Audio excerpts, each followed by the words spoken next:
is yet another YouTube video about electronics. For starters, what I'm going to do is I'm going to take a stock, well, actually almost stock because I already did some modifications to it, Arduino Uno microcontroller. I got it for about 60 euros in my local electronics store. Wirings, which I got right here. So if you're doing something with breadboards, you better get wiring like this. It actually helps a lot. What I'm going to tell you is how actually terrible my accent is. I only know that, but I hope you don't mind, and you'll find the information I'm telling you very useful. So, I got a mystery TV.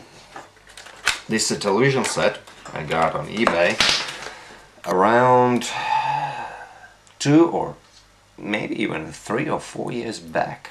It came for around $40. So, about this TV. It's a 16:9 radio, widescreen, LCD TV. It's pretty slim. It's pretty good, I guess. It came with an integrated remote and with no kinds of documentation or whatsoever. So, what I basically did when I got it, I started wondering, how the hell do I use this thing? Is this an antenna or this is simply a mount? It's not an antenna, it's a mount. Not so good of design, I guess. It's actually some bad quality metal. Okay, let's put that aside for a moment. So, what I saw is this. There is a power connector, a USB port for what? An external antenna connection and a headphones connection right here. So, I was interested in this particular port. Okay, so it's disassembled. Let's zoom in on it. Okay. In we are. So, what we can basically see here is I need to remove the power cord to the screen's backlight because I couldn't flip it over them, and I actually removed the cable for the screen's ground connection, which goes here. So, the input ports are here.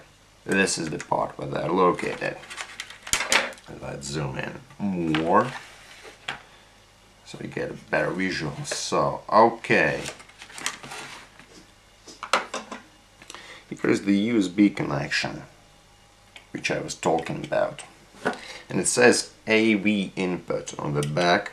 So, generally it's just a port used to achieve the result of a connector for AV connections. Because of its small form factor, it would be really hard to put a full composite input, or it would be just simply bad looking. So what I got is this little gadget. It came from an old TV it is assembled, and it features 4 connectors for composite video. I hooked it up, and I actually got this cable pre-made. It's no big difference. I got a USB cable, and I simply cut it in half, and I got these 5 wires together, or it was 4. So when I got these wires, I simply connected them in the back, right here. Then I took my tester and just look it right here. There's a mode where you can measure the electron flow. I don't know what's the proper meaning for it, but it means if you get a contact, you get a visual reading and you actually get a sound signal. So it means if I take this input, for example, it's for sound because it's the shortest, I put one end on its ground and simply test. I'm getting a signal on the USB port right here. So this is the ground input for the sound. Okay, I'll take the center, test it. Here. Right, so this is a composite video because sound and video uses the same synchronization channel. It's one channel for video data, one channel for audio data, but the synchronization is the same. That's how composite video works. As you can see, it has a yellow lead to connector cable, and the ground is connected with that brown lead. So it's already set up for prototyping. Okay, onto the Arduino. Okay, so we're back. I set up all the connections to the board and to the breadboard before this video because that would not be so very interesting. So what we have got here is an LM35 temperature sensor. We're not going to be talking about it today. If you want to talk about it, feel free to write it down in the comments section, and I'll consider making another episode just about temperature readings. Okay, so it's connected to the source, to the ground, and we have another ground connection going here to the breadboard, which actually serves as the ground for the ground which goes to the composite video, which is also right here. But it is just a little bit over the edge. No big deal about it. Okay.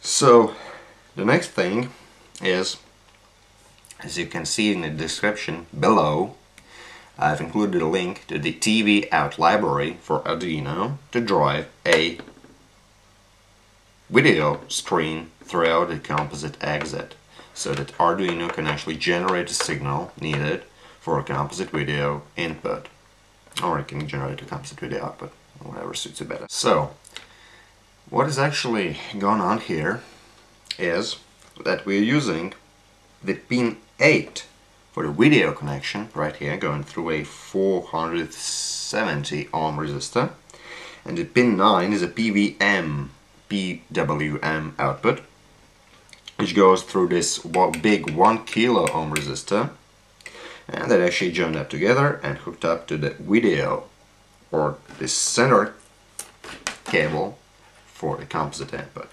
So we've hooked it all up. There's just a little bit remark from my side.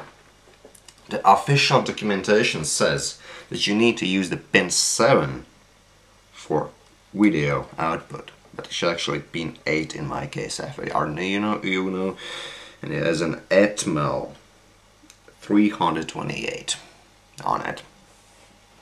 I don't know if it is much of a deal, but I spent like an hour in tester looking for the right input. So let's hook it up. I already got this USB cable going to a Macintosh, and holy cow, we're getting a reading on a TV screen generated by Arduino. The room temperature right now is 19 degrees, and if I heat up the sensor with my hands, as you can see, it's rising. It's actually degrees in Celsius. I'm not sitting in the middle of the fridge, American and other imperial system users out there. Okay, so as you can see, it's up to 25 degrees Celsius. Cool! So, write your hateful or happy comments below, and I hope to see you and meet you all in a new episode. Bye!